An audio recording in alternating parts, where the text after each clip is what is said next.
আমার কথা শোনার জন্য আবারও আপনাদের ধন্যবাদ। কি হচ্ছে দেশে? মব জাস্টিসের নামে এগুলো কি করতেছেন আপনারা দেশে? হ্যাঁ, দেশে না একটা সরকার আছে, দেশে না আইন আছে? তা সরকারের থেকে আপনারা কি করতেছেন? কেন আপনারা এইভাবে এগুলো করতে দিচ্ছেন? তাহলে আপনারা কিসের সরকার?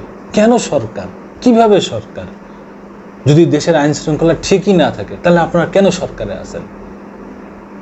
কেন আপনারা স্বরাষ্ট্র উপদেষ্টা বসে আছেন যে হাসি হাসি মুখে বলে এগুলো আমাদের কাম্য না? পুরো প্রশাসন আপনার হাতে, আর আপনি হচ্ছে মব জাস্টিস হচ্ছে, আর আপনি হাসি হাসি বলতেছেন এগুলো আমাদের কাম্য না, এগুলো নিন্দা জানাচ্ছেন আপনি। কেন রে ভাই? আপনি আইন শৃঙ্খলা বাহিনী যদি ঠিক না করতে পারেন তাহলে আপনি পদত্যাগ করেন, আপনি ওই পদ থেকে সরে যান।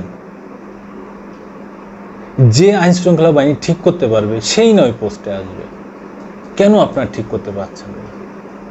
আপনার হাতে পুরো প্রশাসন আছে, আর্মি মাঠে আছে, আর্মি ম্যাজিস্ট্রেসি ক্ষমতা পেয়েছে, সবই আছে, তাহলে আপনারা কেন এটা করতে পারছেন না? কেন তোফাজ্জেলের মতো মানুষকে এইভাবে নির্মমভাবে মরতে হয়? কেন রে ভাই? এই দেশটা কি মগের মুল্লুক? কোন সরকার এই দেশ চালাচ্ছে? কোন সরকার? এদেশে কি কোনো সরকার নেই? অবশ্যই আছে। ডক্টর মোহাম্মদ ইউনূসের নেতৃত্বে অন্তর্বর্তীকালীন সরকার আছে, তাই না? তাহলে দেশে এগুলো কেন হচ্ছে? কেন আইন শৃঙ্খলা বাহিনী এত অবনতি হচ্ছে? আইন শৃঙ্খলা নাই কেন? কেন মব জাস্টিস বারবার এই বাংলাদেশে হচ্ছে? কেন মানুষ আইন হাতে তুলে নিচ্ছে? এগুলো ঠিক নয়। কেউ আইন হাতে তুলে নেবেন না। যে অপরাধ করবে তাকে আইনের হাতে তুলে দিন। এটা ঠিক না, এটা ভালো কাজ না। যে অপরাধ করবে, দুর্নীতি করবে, নির্যাতন করবে তাকে আইনের হাতে তুলে দিন। তোফাজ্জেল মরে যে প্রমাণ হলো যে সে চোর না। কেন এটা হবে? কেন সে বেঁচে থাকা কালীন এটা প্রমাণ হলো না যে তোফাজ্জেল চোর না? কেন তাকে কটা ভাতের জন্য এইভাবে মারা হলো? কেন তাকে ভাত খাওয়াই দিয়ে এইভাবে নির্মমভাবে অত্যাচার করা হলো? আর আপনারা যারা এই অত্যাচার নিপীড়ন করেছেন, আপনারা তো মানুষ, আপনারা তো কারোর ভাই, আপনারা তো কারোর সন্তান, আপনাদের কোনো মায়া দয়া নেই। তাহলে ওই ফ্যাসিবাদী সরকারের সাথে আর আপনাদের সাথে কি কোনো তফাৎ আছে? একই তো ব্যাপারটা। কি করে পারলেন আপনারা এইভাবে একটা মানুষের, জ্যান্ত মানুষের এইভাবে মেরে ফেলতে? কেমনে পারলেন? কিভাবে পারলেন? কি নির্দয় আপনারা, কি নির্দয়! আপনারা সর্বোচ্চ বিদ্যাপীঠে পড়েন, ঢাকা ইউনিভার্সিটি, পাশ্চাত্য ইউনিভার্সিটি, খুব নামকরা ইউনিভার্সিটি, সবচেয়ে পুরাতন ইউনিভার্সিটি। সেই ইউনিভার্সিটির ছাত্র না আপনারা?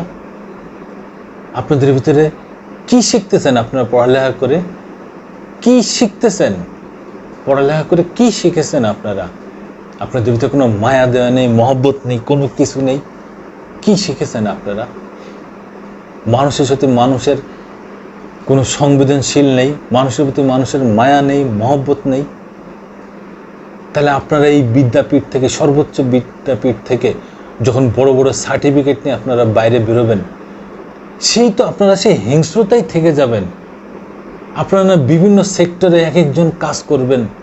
হ্যাঁ, কেউ আইনশৃঙ্খলা বাহিনীতে, কেউ তার কি জাজমেন্টে, কেউ ফুডে, কেউ সমাজ সোসাইটিতে। সবাই তো এক একজন এক একটা জায়গায় যে এক একটা পোস্টে কাজ করবেন না? আপনারা কি বিচার করবেন? মানুষের সাথে মানুষের কি সমাধান করে দেবেন আপনারা? আপনারা তো হিংস্র, আপনারা তো কি নৃশংস একটা মানুষ। আপনারা কিভাবে পারলেন আপনারা এই তোফাজ্জেলের মতো নিরীহ একটা মানুষকে এইভাবে নির্দয়ভাবে মারতে? কিভাবে পারলেন? কি দোষ করেছিল তোফাজ্জেল আপনাদের?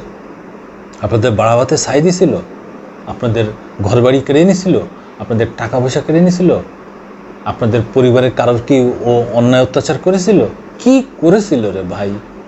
জবাব দেন, কি করেছিল? দর্শক বন্ধুরা, এইটা সোশ্যাল মিডিয়ায় খুব ভালোভাবে বের হয়েছে, ভাইরাল হয়েছে।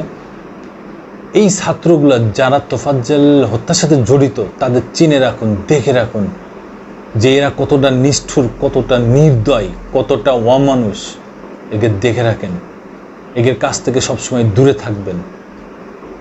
এরা মানুষ নামের কলঙ্ক। এরা পড়ালেখা শিখে অমানুষ হচ্ছে, পড়ালেখা শিখে মানুষ হচ্ছে না। আগে শুনেছি মানুষ পড়ালেখা শিখে নাকি মানুষ হয়। এরা কি হচ্ছে? এরা তো এক একটা সে জানোয়ারের ভয়ঙ্কর রূপ ধারণ করতেছে। একটা নিরীহ মানুষকে কিভাবে নির্দয়ভাবে অত্যাচার করলো। এ কোন মানুষ এরা? নিজের বিবেকের থেকে আজকে এই ভিডিওটা করতেছি, নিজের বিবেকের তাড়নায় সহ্য করতে পারছি না। কি কষ্ট, কি নির্দয়ভাবে আপনারা একটা মানুষকে মেরেছেন, এটা সহ্য করতে পারতেছি না আমি। যারা এই বাংলাদেশের 16 কোটি মানুষ, তারা কেউ পারতেছে না এই কষ্ট, এই নির্দয় নৃশংসভাবে অত্যাচারকে সহ্য করতে পারছে না। আবার আসবো নতুন কোনো কথা নিয়ে, নতুন কোনো ঘটনা নিয়ে। আমি প্রিন্স।